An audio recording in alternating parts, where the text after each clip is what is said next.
Jamaah sidang Jumat Masjid Al-Hikmah yang dirahmati dan diberkahi oleh Allah Subhanahu wa taala. Marilah kita senantiasa mempersembahkan rasa puja dan puji serta rasa syukur kita kehadirat Allah Azza wa Jalla dengan cara kita diam-diam kita hari ini diantarkan oleh Allah, melangkahkan kaki kita di tempat yang mulia, di hari yang disebut dengan Sayyidul Ayyam, penghulu dari segala hari, Yaumul Jum'ah, yang disebut dengan Yaumul Arafah, di hari yang mana Allah Subhanahu wa taala memilih hamba-hambanya untuk dipilih oleh Allah untuk datang ke rumah Allah. Kita doakan mudah-mudahan saudara-saudara kita yang masih lengah dengan suara adzan Yaumul Jum'ah ini untuk datang ke masjid digerakkan hatinya oleh Allah Subhanahu wa taala. Inilah perjumpaan kita sepekan sekali di rumah Allah. Kita rukuk, kita sujud di hadapan Allah Subhanahu wa taala, tidak lain dan tidak bukan kecuali kita mencari ridha dan rahmat Allah Subhanahu wa taala. Dalam sebuah hadis riwayat Muslim dikatakan la yaqumus saa'ah hatta la yuqalu Allah Allah Allah. Diriwayatkan dari hadis Muslim, Allah Subhanahu wa taala melalui mulia Nabi kita Muhammad sallallahu alaihi wasallam, tidak akan belum terjadi hari kiamat, kata Rasulullah sallallahu alaihi wasallam. Belum terjadi hari kiamat hatta la yuqalu Allah. Selagi masih ada orang di muka bumi ini yang berzikir, bertasbih, menyebut nama Allah Subhanahu wa taala. Kita hadir di rumah Allah ini tidak lain dan tidak bukan kita berzikir. Kita melakukan kewajiban kita kepada Allah Subhanahu wa taala sepekan ke kali. Meletakkan kepala kita, mahkota kita ke lantai, rukuk, sujud kita di hadapan Allah, bersembah pasrah di hadapan Allah. Dalam satu pekan ini mungkin kita penuh dengan khilaf, dengan kesalahan, dengan kesusahan yang senantiasa kita laporkan kepada Allah Subhanahu wa taala. Inilah waktu sepekan yang kita hadapkan dengan Allah Subhanahu wa taala. Yang telah diajarkan oleh Rasulullah sallallahu alaihi wasallam. Mudah-mudahan kita saudara-saudaraku yang hadir di masjid ini dan saudara-saudara kita insyaallah dihadirkan oleh Allah juga untuk menyempatkan waktunya untuk datang ke rumah Allah Subhanahu wa taala, termasuk orang-orang yang dicintai oleh Allah Subhanahu wa taala dan orang-orang insyaallah yang akan mendapatkan syafaat dari Rasulullah sallallahu alaihi wasallam. Allah sendiri berkata di dalam Al-Qur'an, "Ingin enggak kamu hidup selamat di dunia dan akhirat?" Sudah ada nurnya dari Allah Subhanahu wa taala. Ingin enggak kamu dicintai oleh Allah dan dicintai oleh kekasihku Muhammad sallallahu alaihi wasallam, sehingga ada cinta yang timbal balik antara si hamba dan Khaliq, antara makhluk dengan Khaliq. Apa kata Allah Subhanahu wa taala? Qul in kuntum tuhibbuna Allah. Ingin enggak kamu ada cinta dari Allah yang hadir dalam hati kamu itu? Aku terangkan hatimu dengan nur, dengan hidayah yang datangnya dariku, sehingga keseharianmu itu insyaallah tenang, hidupmu sederhana, merasa kecukupan karena harta yang kau dapatkan adalah berkah dari Allah Subhanahu wa taala. Qul in kuntum tuhibbuna Allah. Ingin kamu dicintai oleh Allah? Apa kata Rasulullah sallallahu alaihi wasallam? Fattabi'uni, maka ikuti aku, kata Rasulullah sallallahu alaihi wasallam. Ikuti cara aku hidup, ikuti cara ibadahku, ikuti apa perintahku, kata Rasulullah sallallahu alaihi wasallam. Tuhibbunallah, maka insyaallah akan turun rahmat dan cintaan dari Allah kepada kita. Sudahkah kita selama ini yang merasa, yang mengatakan dirinya cinta kepada Allah, mencinta kepada Rasulullah sallallahu alaihi wasallam, menyebut nama beliau 100 kali sehari? Sudahkah kita menyebut nama yang mulia Rasulullah sallallahu alaihi wasallam dalam zikir kita seharian? Allahumma shalli ala Muhammad wa ala alihi. Atau pakai sayyidina Allahumma shalli ala sayyidina Muhammad wa ala ali sayyidina Muhammad. sampai hati kita luluh lentur di hadapan Allah Subhanahu wa taala. Sampai air mata kita menurun dari kelopak mata kita karena kita cinta pada rindu kepada Allah Subhanahu wa taala dan rindu kepada Rasulullah sallallahu alaihi wasallam. Hatta kata Rasulullah sallallahu alaihi wasallam, orang yang dicintai oleh Allah hatta yanamu istadzakkar anni Rasulullah sallallahu alaihi wasallam. Orang-orang yang bermimpi yang bertemu dengan Rasulullah sallallahu alaihi wasallam. Dan itu kenyataan. Kita mungkin masih jauh untuk mimpi bertemu dengan Rasulullah sallallahu alaihi wasallam. Dan mimpi bertemu dengan Rasulullah itu adalah mimpi yang hak, kata ulama.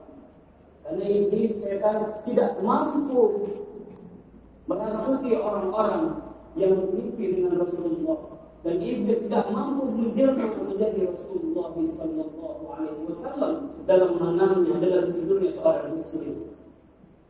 Sedang dimana yang dirahmati oleh Allah Subhanahu wa taala. Bahkan di dalam hadis qudsi Allah Subhanahu wa taala berkata, "Laulaka ya Muhammad, laulaka ya Muhammad, wa ma khalaqtul afaq."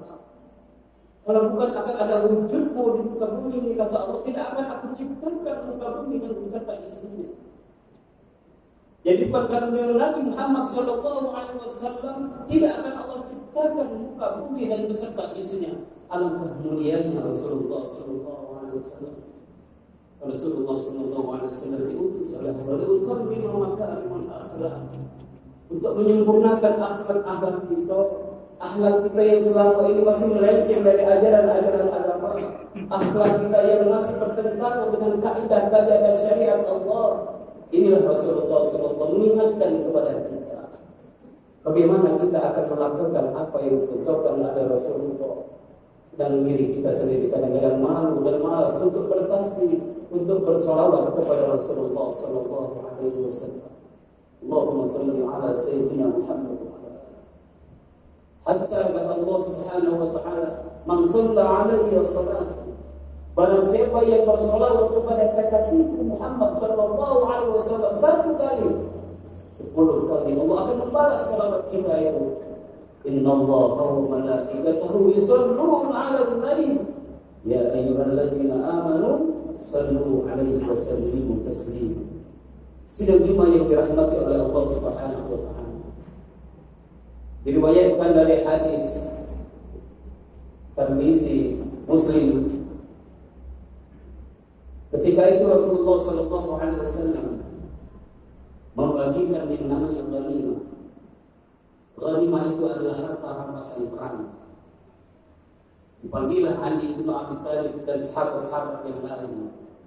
Ketika Rasulullah sallallahu alaihi wasallam telah membagikan harta ghanimah rampasan perang ini kepada orang miskin, kepada para pejuang-pejuang Rasulullah, kepada anak-anak yatim.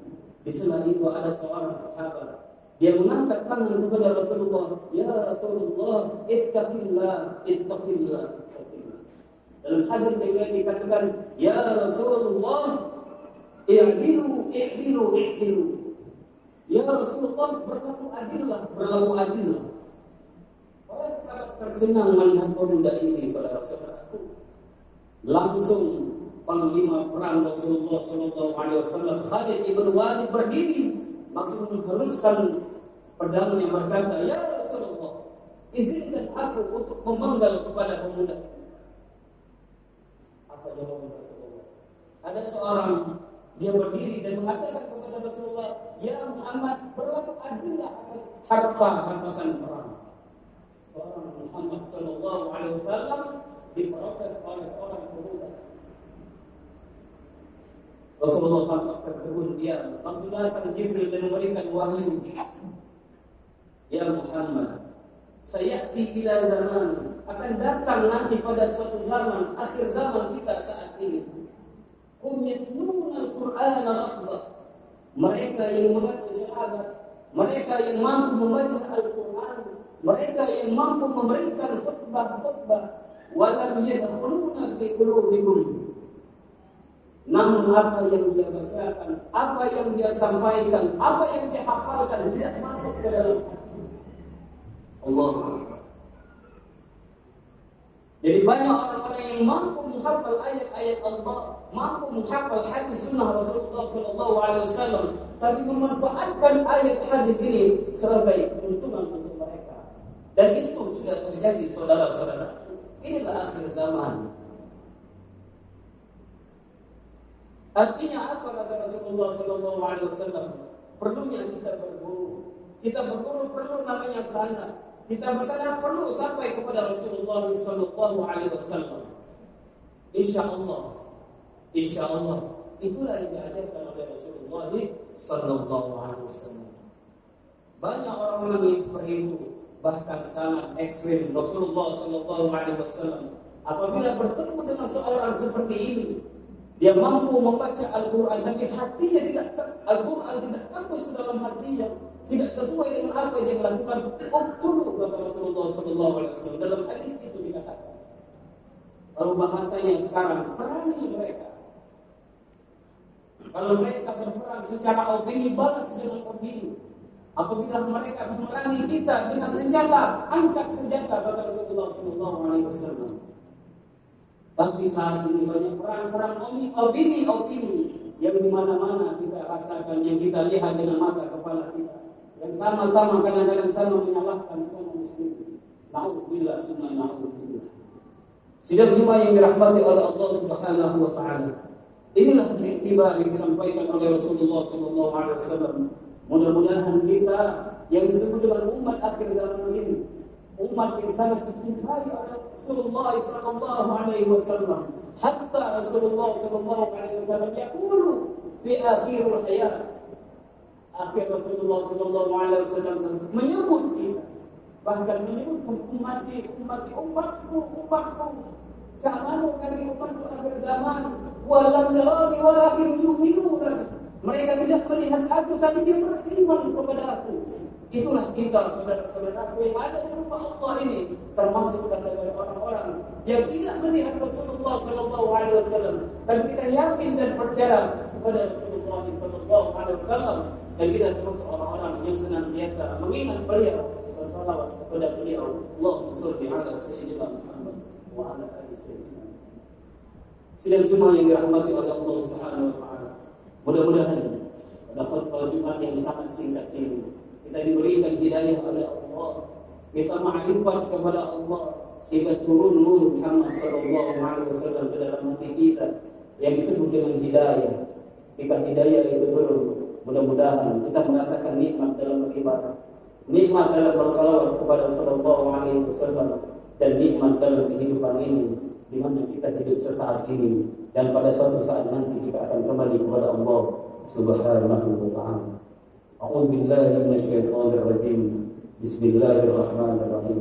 Wal 'asri innal insana lafi khusr illa alladziina aamanu wa 'amilus shalihaati wa tawassaw bil haqq wa tawassaw bis sabr.